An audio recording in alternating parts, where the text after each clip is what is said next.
kasih buat kehadiranmu, kami menikmati kasih sayangmu, menikmati kebaikanmu, menikmati semuanya.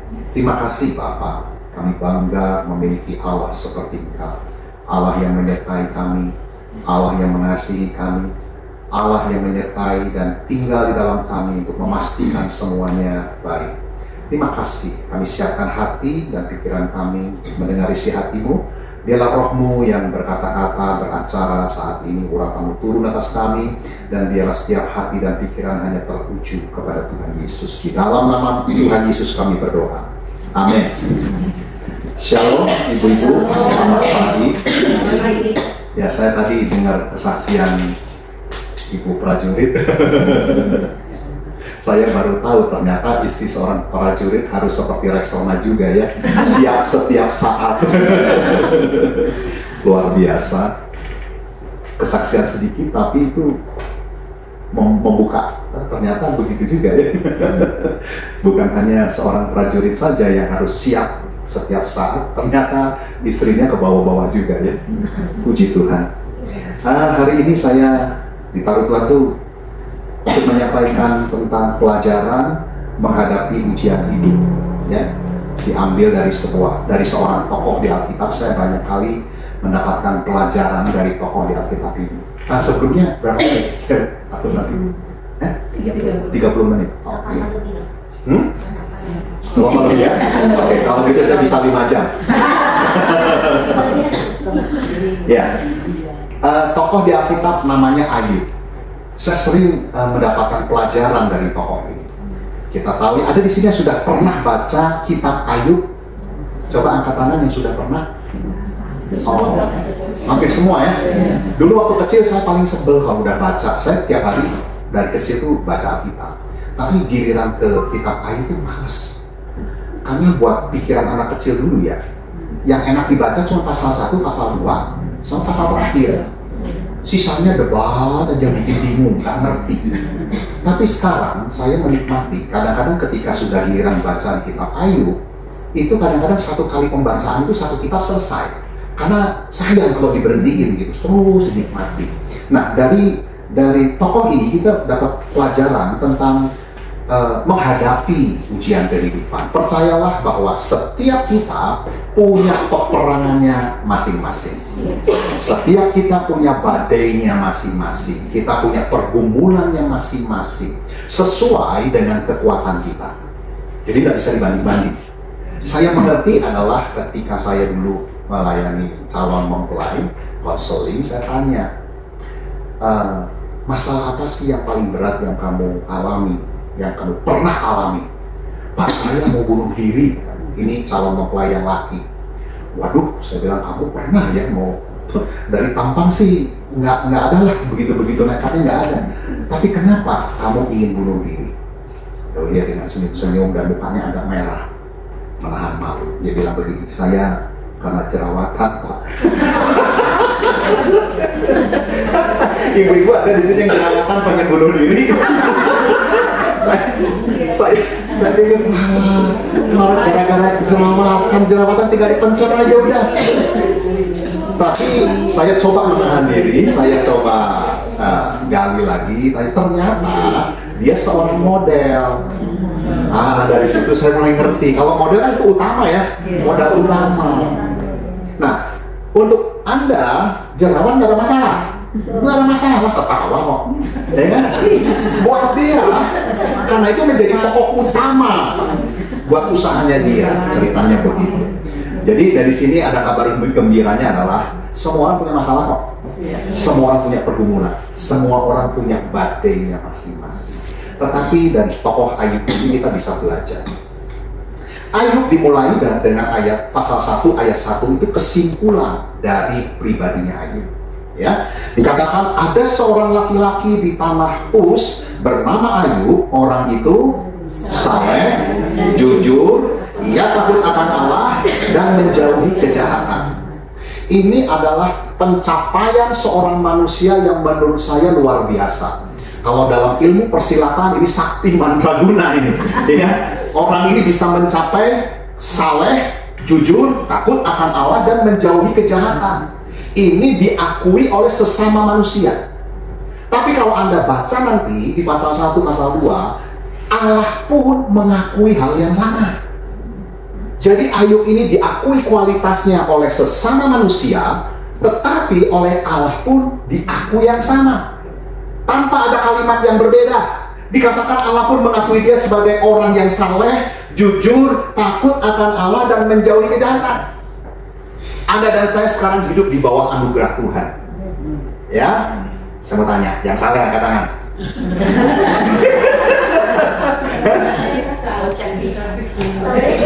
Yang jujur angkat tangan. Yang takut akan Allah angkat tangan.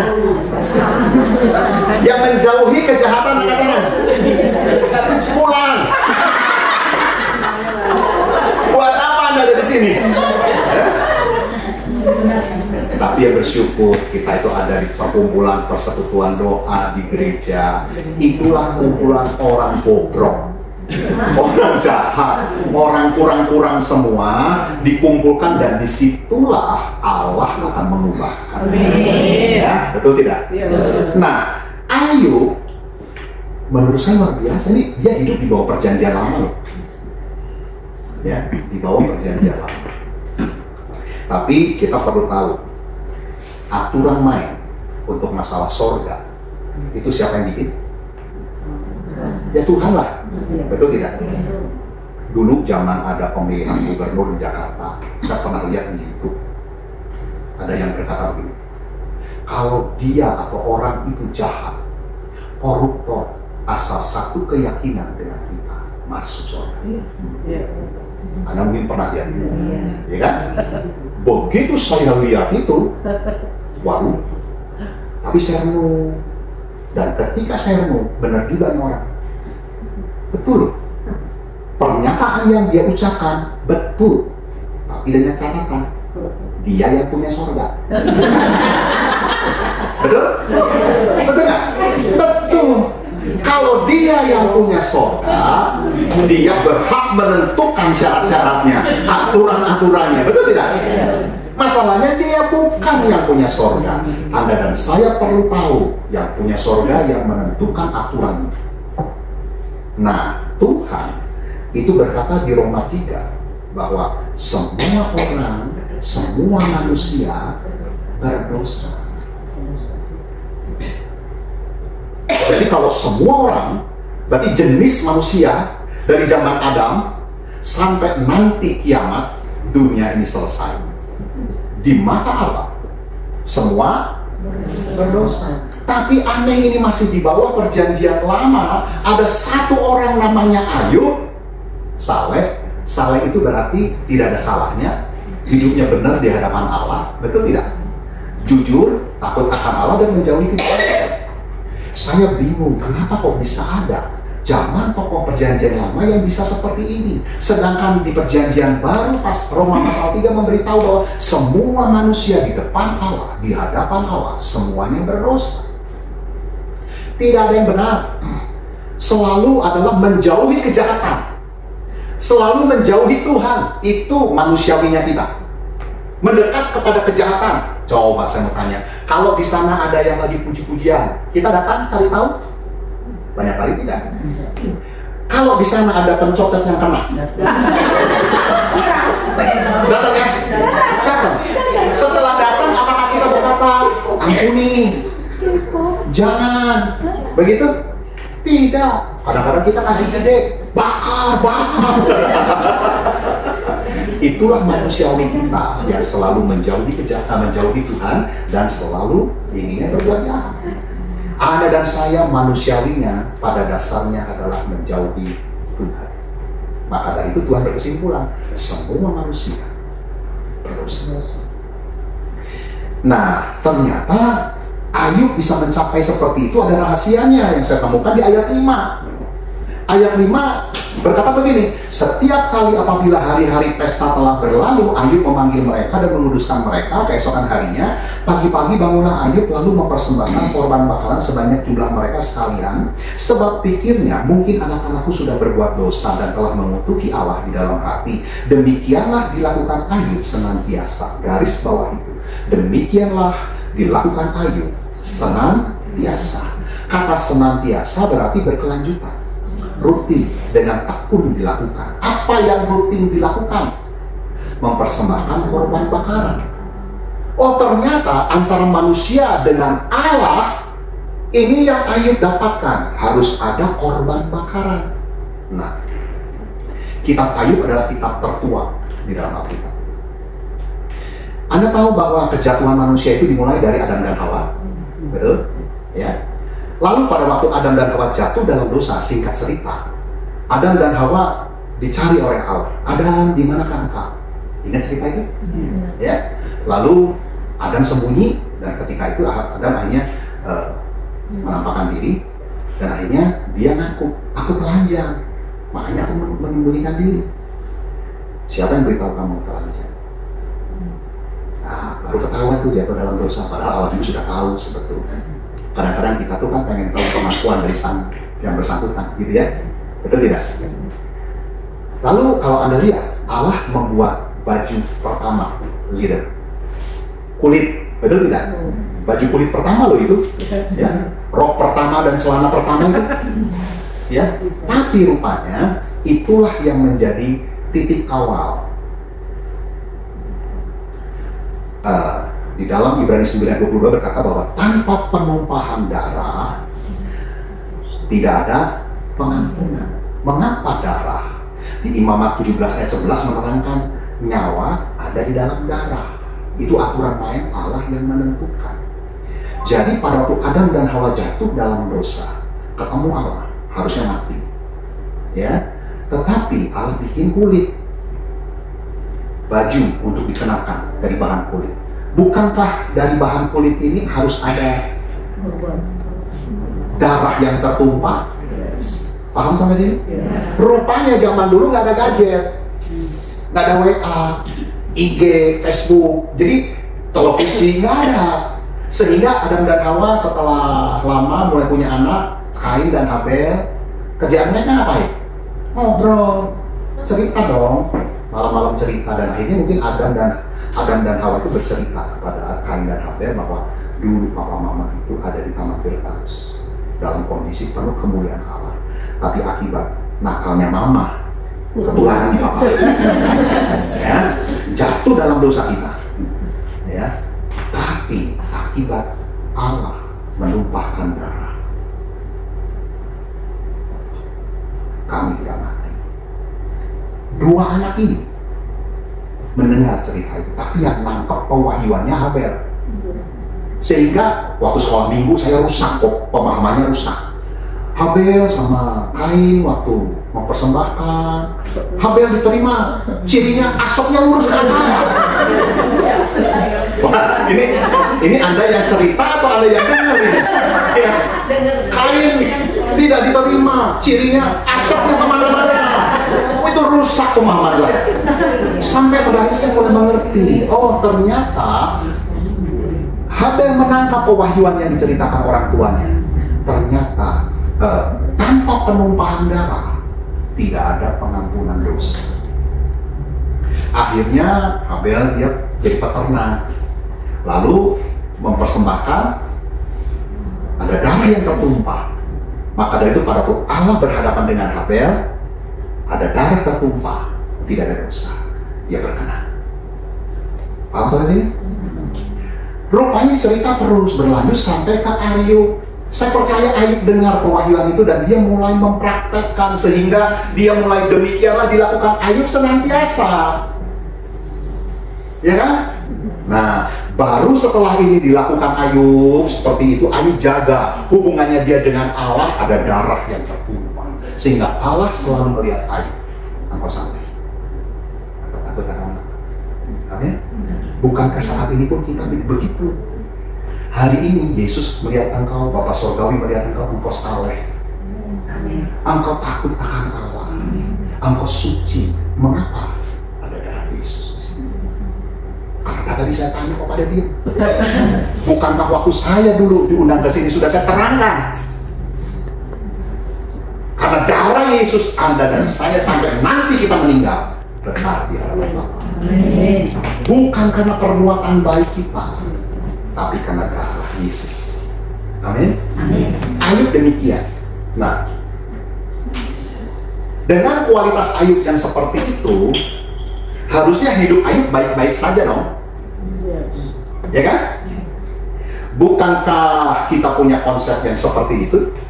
Kita punya formula yang seperti itu, bahwa jika dekat dengan Allah, jika kita rajin gereja, rajin melayani, sering berdoa puasa, pasti diberkati, pasti sukses, tidak ada masalah, tidak ada badai hidup yang menerpa kita. Amin.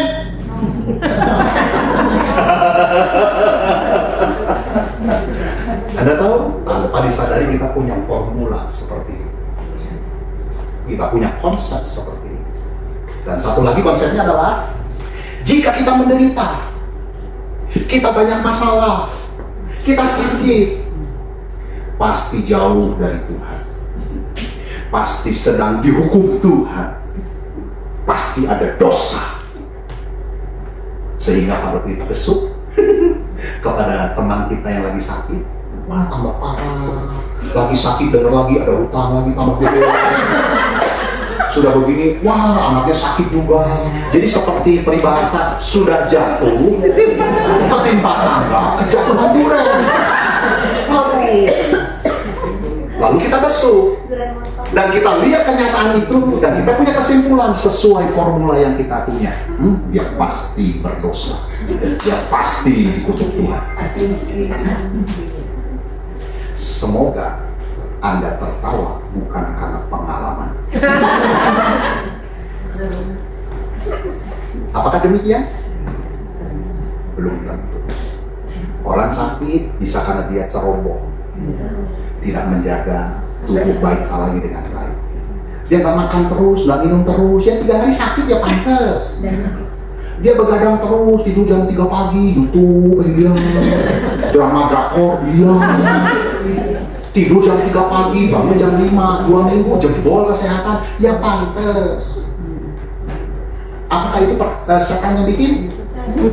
Kadang-kadang kita main gampangnya, setan. Nanti setan nanti ditanya suruh bersaksi, gue belum ngapa-ngapain. Karena kita yang ceroboh tidak menjaga tubuh baik alami dengan baik. Setan memang dia perkara bikin runyam hidup kita pastinya, mencoba untuk bikin runyam, amin. Tapi kadang-kadang karena cerobohnya kita nggak jaga, itu konsepnya kita punya. Nah, Ayub, walaupun dia disimpulkan saleh, takut akan Allah dan lain sebagainya, ternyata dalam hidupnya Ayub, dia pun mengalami badai yang luar biasa. Jangan Anda berpikir bahwa walaupun Anda dekat dengan Tuhan, hidupmu akan baik-baik saja. Selama kita hidup di muka bumi ini, kita nggak tahu.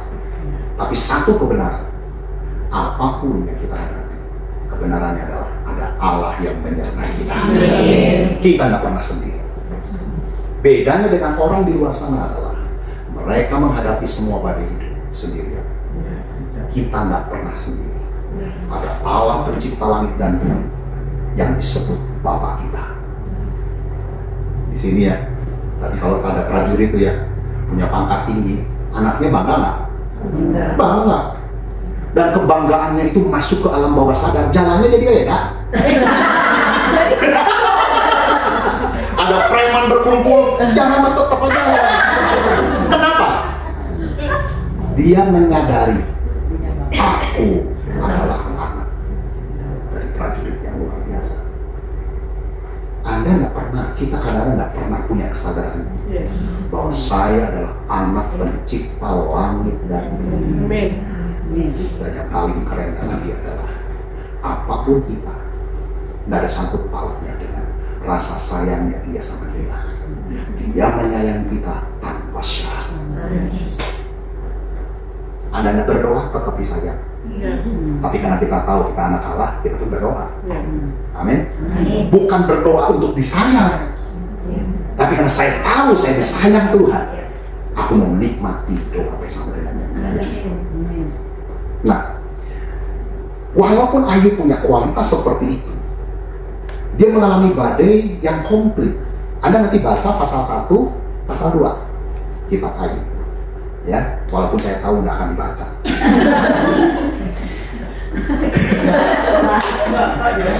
Oh, dibaca ya? Puji Tuhan. Masalah yang dialami oleh Ayub yang pertama, masalah harta, masalah uang, masalah usaha.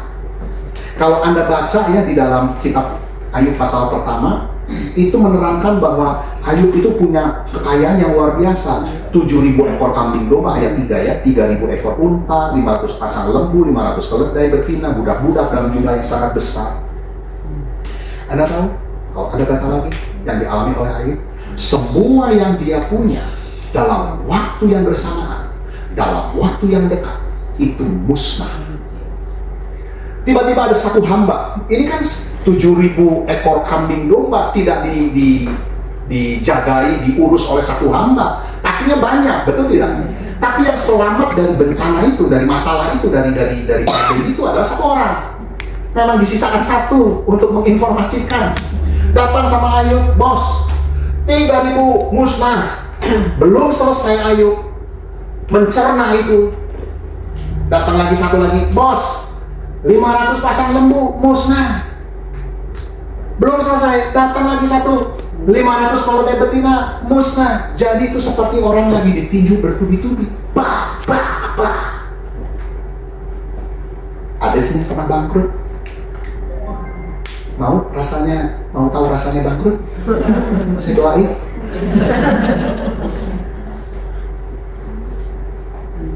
Saya pernah ketemu satu orang terkaya pada zamannya. Dia punya banyak usaha, tapi hanya satu tempat usahanya bangkrut. Nggak miskin dia, nggak habis dia, hanya satu tempat cabangnya bangkrut. Langsung begini, kena hantaman badai satu aja, begini. Urat-urat yang rambut di sini nggak kuat, jeprut. Nah, dari sini kita bisa lihat, Ayub itu bertubi-tubi, bah, belum selesai, bah, belum selesai, bah. Ada satu kekuatan di dalam yang membuat Ayub bisa tetap tidak begini. Betul tidak? Yaitu apa? Relationship dengan Sang Pencipta. Anda harus punya itu. Anda harus setiap hari punya hubungan dengan Allah. Entah berdoa, entah baca firman, entah berdoa bahasa, entah Anda ambil gitar, nyanyi-nyanyi. Pak, gimana saya suaranya sumbang? Ya jangan nyanyilah. Ya, bermazmur, berkata-kata. Anda bisa lakukan segala cara. Intinya cuma satu, membangun hubungan yang erat dengan Bapa kita, Sang Pencipta. Amin. Tanpa disadari, kekuatan yang dari dalam itu akan terbit. Sehingga kalau toh diizinkan ada badai yang menghantam, kita akan tetap teguh jaya. Ayub ketika dihantam hartanya musnah, bangkrut, dia tetap. Tapi tidak berhenti di situ. Ayat pasal 1 juga di dalam ayat 18-19 menerangkan bahwa Ayub ini punya anak 10. 10-10-nya meninggal dalam waktu yang bersamaan. Ada di sini yang pernah mengalami itu, kehilangan anak, meninggal. Teman kecil saya di desa, kakaknya itu nakalnya minta ampun. Jadi sparring partner terus sama bapaknya. Karena nakal terus, jadi bapaknya suka pukul dia pakai sapu, pakai rotan, pakai sabuk. Bapak-bapak yang besar itu kulit, hajar. Sekali waktu kakak teman saya ini sakit, entah sakit kolera kalau nggak salah, dan pada akhirnya meninggal. Anda tahu tidak? Ketika si bapak ini melihat anak ini meninggal, setelah itu dia mulai mengalami perubahan. Dia tidak garang lagi. Dia menjadi orang yang tertutup dan pendiam sampai akhir hayat.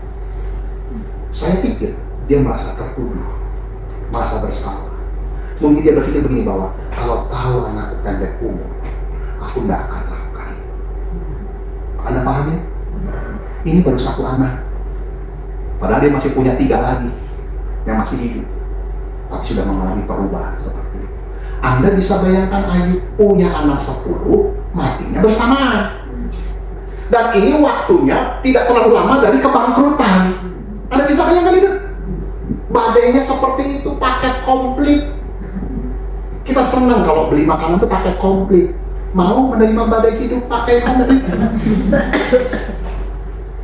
Tidak selesai dengan itu, kesehatan Ayub. Karena di pasal kedua, Ayub kesehatannya kena, dikatakan barah, penyakit barah dari ujung kepala sampai ujung kaki. Dalam Alkitab terjemahan yang lain, barah itu adalah borok. Borok itu adalah luka bernanah dan busuk. Itu yang ditulis dalam Alkitab pada zaman dulu, karena mungkin tidak tahu jenis penyakit apa ini. Saya pernah melihat video kesembuhan ilahi di Afrika. Itu yang dibawa laki-laki telanjang bulan tengkurap. Kenapa kok bisa begitu? Ternyata, maaf bicara, bokong sininya itu merah kuning kelihatan dari jauh. Ternyata begitu di close up, itu seperti borok yang ngegerowong kayak kawah gunung begitu. Dan ketika di close up, itu putih-putih pada berjalan dari dalam keluar. Ternyata benar tuh. Itu baru cuma satu lokasi. Ini Ayub dari ujung kepala sampai ujung kaki. Anda bisa bayangkan bertubi-tubi dalam waktu yang dekat. Bangkrut hartanya, anak-anaknya meninggal semua, kesehatannya hilang. Masih belum selesai penolong hidupnya, istrinya. Ini istri super keren. Tolong jangan ditiru. Ada uang abang sayang, nggak ada uang bang, matilah bang. Karena apa? Istri Ayub berkata begini kepada Ayub yang sudah sakit-sakitan begini. Yuk, kutukilah Allahmu dan matilah. Keren. Harusnya seorang penolong, seorang istri bisa membangkitkan gairah hidup, semangat hidup suaminya. Ini malah tidak ditulis sih umurnya berapa nih istri. Kalau ditulis kita bisa tahu motivasinya. Kalau masih muda, oh, yuk matilah, gue mau kawin lagi. Tapi Ayub ini keren, waktu dia udah dipulihkan, dia tidak kawin lagi. Dia tidak balas istrinya. Lihat, gue udah banyak duit sekarang. Lu dulu ya. Sekarang naik. Aku cari yang muda. Aku cari yang harum. Itu kan bau balsam. Aku cari yang harum. Aku mau cari yang enak dipandang. Aku mau cari yang mata yang enak menyegarkan mata. Ternyata Ayub tidak lakukan itu. Dia tetap dengan istri yang pertama. Jadi tidak ada istri yang lain. Ya. Nah, Anda bisa bayangkan itu badai yang Ayub alami. Aduh, ini udah 20 menit Bu. Apa Mas? Oke.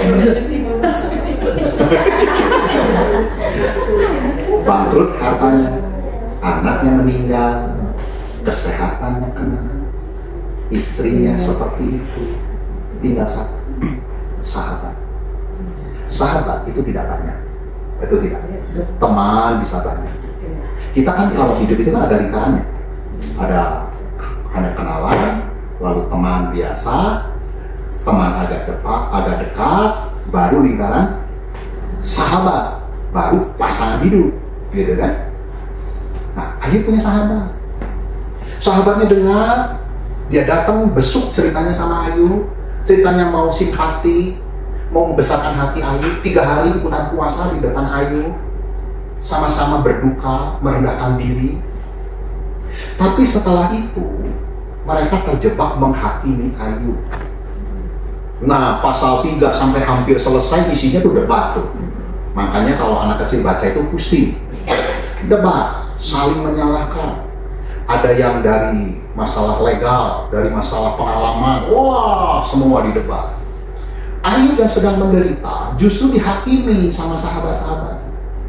Itu yang dialami. Ada yang pernah ngalami sampai seperti itu, paket komplit? Nggak ada. Kalau tidak ada satu poin yang Ayub alami itu sudah berat sekali, betul? Kalau porsinya tidak sama beratnya dengan Ayub, nggak usah putus asa ya. Coba colok sebelah kanan, maka jangan putus asa.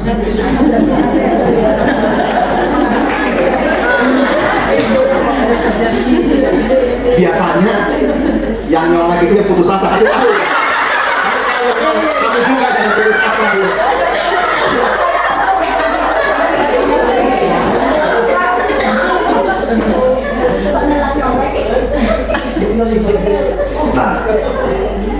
Pelajaran dari Ayub adalah pelajaran menghadapi ujian hidup, pelajaran menghadapi badai hidup, tantangan hidup. Ada di sini yang mengalami punya masalah? Ada aja. Tenang, saya tidak akan tanya masalahnya apa. Yang penting Anda ngaku, Anda yang sedang punya masalah saat ini. Ada. Yang sedang dalam badai yang cukup lumayan berat, ada? Oh, ada. Apalagi ya? Paket komplit. Jadi kalau tidak paket komplit, nggak usah putus asa.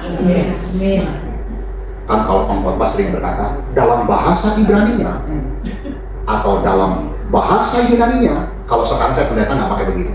Dalam bahasa Sundanya, ngoroyo. Amin. Apapun yang terjadi, tantangan apapun, badai apapun pergumulannya, ngoroyo. Apa itu ngoroyo? Ngoroyo itu walaupun tertatih-tatih, walaupun jatuh bangun, tidak menyerah, jalan terus. Amin. Ya. Tapi kita tetap tidak akan mampu kalau mengandalkan kekuatan Anda. Ya. Nah, jadi pelajaran menghadapi ujian hidup itu pada akhirnya yang terpenting adalah yang di dalam sini. Kalau yang di dalam sininya oke, konsepnya oke, akan mengalir keluar, membuat everything is okay. Jadi hatinya dulu. Apapun tantangan badainya, respon hatimu itu menjadi penting. Ya, Allah andalan kita, tapi respon hati kita mesti benar menanggapi Allah yang menyertai kita. Ayub pasal 1 ayat 22, walaupun badai yang dia alami, pergumulan masalah yang dia alami, Ayub tidak berbuat dosa dan tidak menuduh Allah berbuat yang kurang patut. Respon hatinya benar tuh, ya kan? Kadang-kadang manusia tuh suka ngejago. Kita yang berbuat, kita yang menderita, ujung-ujungnya nyalahin Tuhan, ya kan? Tuhan nggak gereja-gereja lagi, nggak persekutuan lagi. Apa itu POM BPK? Nggak ada lagi. Kenapa nggak tolong saya? Kenapa nggak bla bla bla bla? Ayub mengalami badai itu, hantaman badai yang luar biasa. Dia tidak berbuat dosa. Dia tidak menuduh Allah berbuat yang kurang patut. Lalu dia mengalami lagi kesehatannya.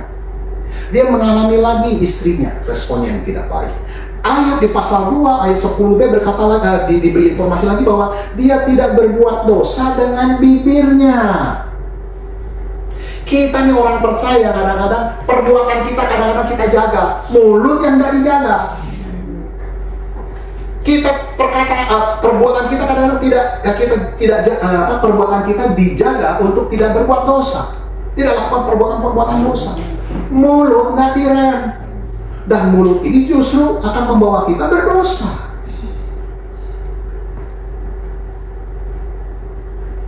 Kalau Anda marah, sebagai manusia kita akan melampiaskan emosi kita, amarah kita, betul tidak? Pelepasan amarah kita pakai bahasa apa? Buat binatang kan? Itu saya sampai di WA loh sama anjing sama babi. Kenapa saya suka dibawa-bawa katanya? Semua salah, semua perkara kok gue yang dibawa-bawa katanya. Kenapa enggak semut? Kenapa enggak gajah? Cuma anjing sama babi. Heran. Dan anehnya juga, nggak pernah tuh kita marah-marah pakai buah-buahan. Dasar semangka kamu, melon kamu. Tapi justru perkataan kita lah yang pada akhirnya membuat kita berdosa. Saya belajar ketika emosi, marah, saya tetap bisa marah tanpa ada berbinatang. Belajar marah bukan kepada orangnya, tapi pada masalahnya. Tapi kita kadang-kadang binatang sudah enggak, kita marahnya sama orangnya. Sukunya dibawa-bawa, bapaknya dibawa-bawa, engkongnya dibawa-bawa. Dasar kamu orang Jawa. Loh, Mari sana, kamu orang Batak, kamu orang Cina, ini bawa-bawa. Masalahnya apa sih? Ya cuma kesalahan kecil, serombongan keturunan bawa-bawa. Ternyata dari pelajaran Ayub, pergumulan yang dialami, tantangan badai yang dialami, tanpa disadari Ayub tuh respon hatinya bagus tuh. Walaupun pada akhirnya nanti kita bisa belajar ya di sini. Respon hati itu penting. Saya diajar Tuhan pun untuk tetap menjaga respon hati dengan baik. Tahun 2015 saya itu menemukan dalam diri saya ada oleh-oleh dari nenek moyang, ya, penyakit keturunan, genetik dari garis bapak saya. Dulu pernah saya singgung masalah di sini tentang namanya polisitenia vera. Dulu waktu belum tahu, waduh, saya lihat kondisi badan saya merosot, berat badan saya merosot, saya nggak tahu mesti bagaimana. Tapi saya bisa melihat, ini tiba-tiba saya mulai mikir begini, ini kok mirip papi saya. Dan papi saya meninggal muda pada akhirnya. Waduh, saya tiap malam dari saat itu, tengah malam bangun, saya doa, Tuhan kalau boleh, saya minta umur panjang. Kasihan anak-anak masih kecil, kasihan istri saya. Tuhan kalau boleh, saya minta umur panjang. Bahasa roh, doa saya bahas. Karena saya nggak tahu mesti berdoa apa lagi. Saya bersyukur punya karunia bahasa. Karena ketika kita nggak tahu mesti berdoa apa lagi, saya bisa gunakan karunia itu. Saya berdoa. Dan tiba-tiba di hati ini muncul sebuah lagu dan saya ikuti. Saya tidak ngomong sama siapapun, saya tidak cerita sama siapa, saya jaga respon hati saya. Dan muncul lagu ini, saya nyanyikan pujian itu sering menjadi lagu pergumulan saya. Engkaulah perisaiku saat badai hidup menerpaku, janjimu di dalamku, pulihkan jiwaku, ku kan berdiri di tengah badai dengan kekuatan yang kau berikan. Sampai kapanku ku akan bertahan, karena Yesus selalu menopang hidup saya. Terus nyanyikan, dan di kamar mandi itu menjadi saksi pergumulan saya, karena saya tidak mau itu kelihatan istri dan anak-anak. Di kamar mandi air mata bercucuran sambil nyanyi, wah nyanyi udah kayak orang India lah, nangis bombay segala. Karena saya sadar selangkah lagi mati. Anda kalau tahu selangkah lagi mati jadi bijak. Kita nggak tahu kapan mati, nggak jagonya minta ampun, betul tidak? Tapi kalau selangkah lagi kita tahu kita akan mati, jadi bijak. Nah, ternyata yang penting adalah walaupun ada Allah yang menyertai kita, respon hati kita itu penting di hadapan Allah. Amin. Nah, pelajarannya pertama adalah apa? Yaitu hati yang mempercayai Allah. Ada percaya ada Allah? Amin. Tapi apakah Anda mempercayainya? Ketika engkau tidak punya uang, apakah engkau mempercayainya? Ketika engkau dikhianati, ketika engkau punya masalah apa-apa, apakah engkau mempercayai? Ayub tidak bersalah dengan perkataannya, tetapi akibat penderitaan yang luar biasa. Kalau Anda baca pasal-pasal selanjutnya, di Ayub 10 ayat 1 berkata bahwa aku telah bosan hidup. Ayub masih manusia, ketika bertubi-tubi, ujung-ujungnya ketika dia disudutkan, dia dihakimi oleh sahabat-sahabatnya, dia hanya berkata, aku telah bosan hidup. Lalu Ayub juga sudah tidak kuat menghadapi semuanya dan mulai muncul pemberontakan dalam dirinya. Dan yang paling berat adalah ketika kita mengalami badai hidup, kita tidak tahu jawaban dari apa yang terjadi. Betul nggak? Why? Kita kan seringnya begitu ya. Why Tuhan? Mengapa Tuhan? Ini kok terjadi padaku? Lalu kita bikin jurus. Bukankah aku terdaftar di POM BPK? Bukankah aku pengurus? Bukankah aku rajin gereja, baca Alkitab, bla bla bla bla, semua kebaikan kita. Dan kita pikir bahwa Allah akan akan tergerak dengan perbuatan-perbuatan kita. No, Allah akan tergerak ketika melihat darah Yesus. Karena waktu Allah melihat darah Yesus, Allah lihat bahwa seluruh dosa umat manusia, kejahatan umat manusia sudah dibereskan oleh darah.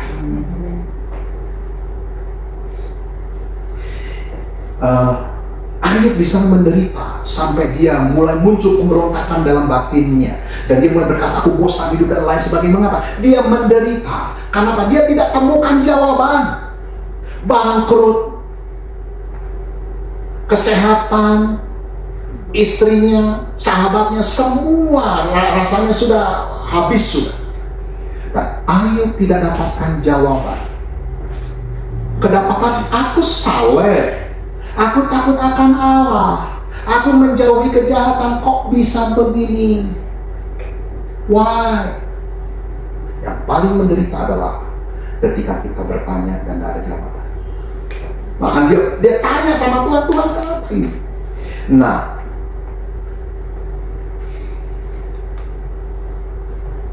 Ayub ketika dia terus bertanya-tanya, dia dapati bahwa Allah sepertinya diam saja.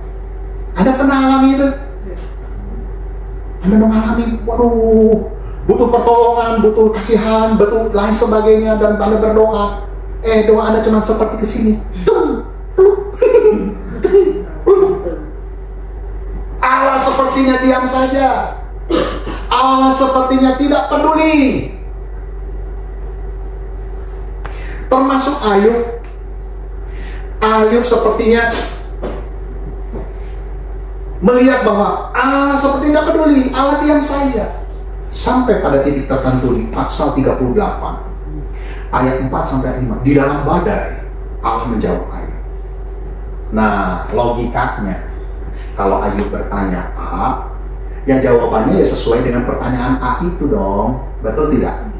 Ini aneh.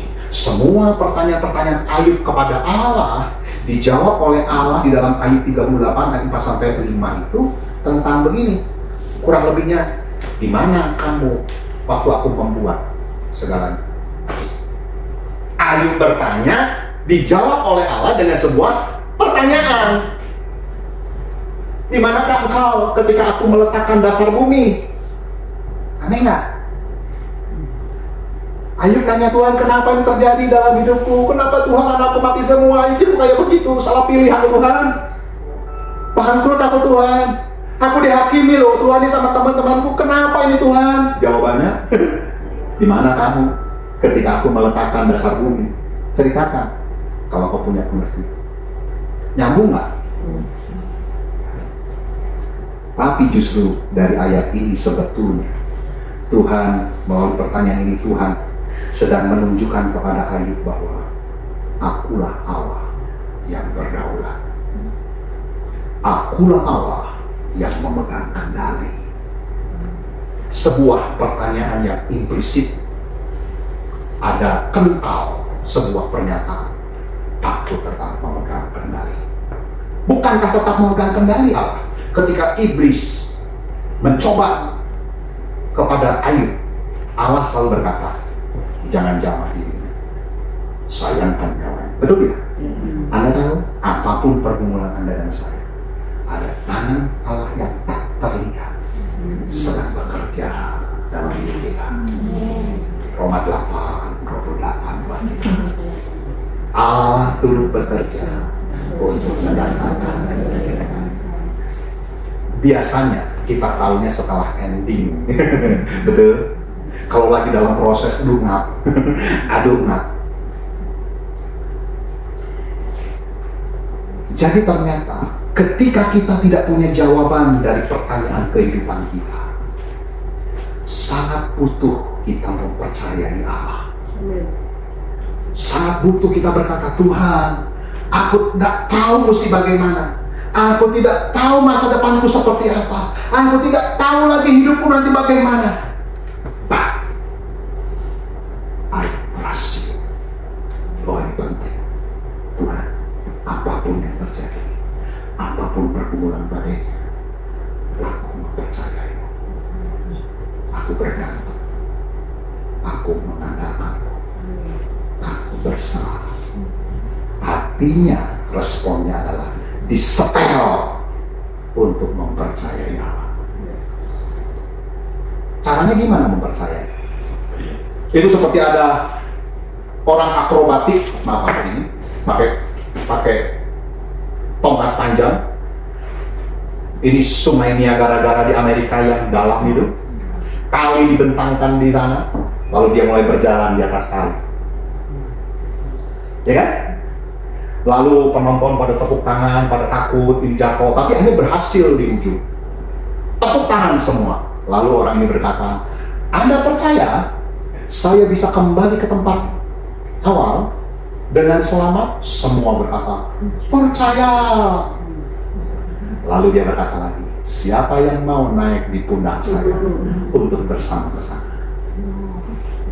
Nggak ada satupun si penggembira itu. Tiba-tiba ada anak kecil. Saya. Akhirnya anak kecil itu naik di pundak. Dan akhirnya sampai ke ujung dengan selamat. Si penggembira tetap. Biasa penonton gitu ya. Lebih jago, lebih hebat, lebih banyak suara. Dan akhirnya tanya, nah, kamu hebat luar biasa ya. Kamu bisa berani ya begini. Kenapa sih kamu bisa begini? Dia bapak saya. Karena dia bapaknya, dia percaya. Dia bapaknya mau. Amin. Apapun yang terjadi, hati yang mempercayai. Banyak kali kita bergumul, fokus kita hanya mempercayai kekuatan kita, kemampuan kita, apa yang bisa saya lakukan. Harusnya adalah fokus hati kita arahkan ke sana. Tuhan, aku percaya Engkau akan sudah tinggal di dalamku. Pasti everything is okay. Aku tidak akan pernah diam, karena aku mengasihi. Aku mau tinggal dalam kasih sayang. Aku mau tinggal dalam kesetiaanmu. Aku mau tinggal dalam kebaikanmu. Dan aku akan melihat pertolonganmu pasti dalam hidupmu. Anda percaya pertolongan Tuhan pasti? Amin. Anda tahu artinya pasti? Pas mau mati. Betul tidak? Pertolongan Tuhan tidak terlalu cepat dan tidak akan pernah terlambat. Pasti pas mau mati.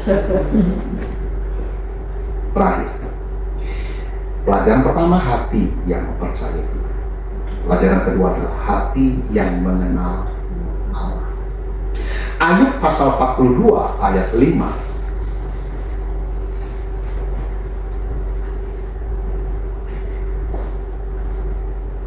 Hanya dari kata orang saja aku mendengar tentang engkau, tetapi sekarang mataku sendiri memandangmu. Ayub mengenal Allah dari kata orang, tapi hasilnya sudah ayat pasal 1 ayat 1. Betul tidak? Lalu di pasal terakhir ini, dari badai hidup yang dia alami, akhirnya Ayub semakin mengenal Allah dengan cara pribadi. Secara pribadi, Anda mungkin kenal Allah dari kata pendeta, dari kata hamba-hamba Tuhan, dari kata siapapun yang bercerita bersaksi.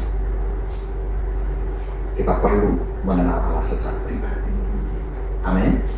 Ya, hati yang mengenal Allah. Ayub pada waktu ayat 5 tadi, Ayub belum dipulihkan. Ayub belum dipulihkan. Dari sini kita baru tahu bahwa ternyata yang penting adalah mengenal Allah, bukan tahu jawaban mengapa. Paham? Tidak terlalu pusing lah jawabannya apa dalam kehidupan kita, apa yang kita alami, apa sih jawabannya, tidak usah, kadang-kadang tidak terlalu penting. Yang penting justru pengenalanmu kepada Tuhan. Karena kalau kau mengenal Tuhan, apapun pergumulan. Ada tahu tidak? Covid itu kan 3 tahunan aja. Saya mengalami. Tiap pagi bangun tidur, duduk di beranda rumah, di depan. Pulang-pulang. Pulang-pulang, tabungan gak banyak.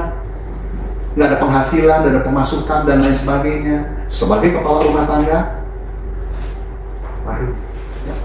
Tapi justru di situ saya mulai belajar mengenal Tuhan lebih dalam. Dan saya bisa bersaksi, dia hidup. Dan dia tetap dan masih melakukan mukjizat. Buktinya 3 tahun saya bisa lewati dengan baik, sehat walafiat. Ya. Yang penting adalah mengenal Allah. Saya akan tutup, saya closing dengan begini. Pelajaran dari hidupnya Ayub, apapun tantangan dan badainya, respon hatimu di hadapan Tuhan, itu memberi kesempatan Tuhan lakukan sesuatu pada kita. Amin. Biarlah respon hatimu selalu mempercayai Allah dan hatimu mengenal Allah. Amin. Mari kita bersyukur, terima kasih buat kebenaran firman-Mu. Biarlah Roh Kudus Engkau menerangkan lebih dalam atas kami. Tolong kami Roh Kudus, agar kami memastikan apapun dalam kehidupan kami, respon hati kami selalu terarah kepada Tuhan. Respon hati yang mempercayai Tuhan, yang mempercayai Engkau. Respon hati yang mengenal Engkau, sehingga tindakan kami lahir dari pengenalan akan Engkau. Terima kasih. Berikan firman-Mu dan setiap kami. Berkatilah kami semua di dalam nama Yesus. Amin. Saya silakan. Ku kan berdiri di tengah badai dengan kekuatan yang Kau beri.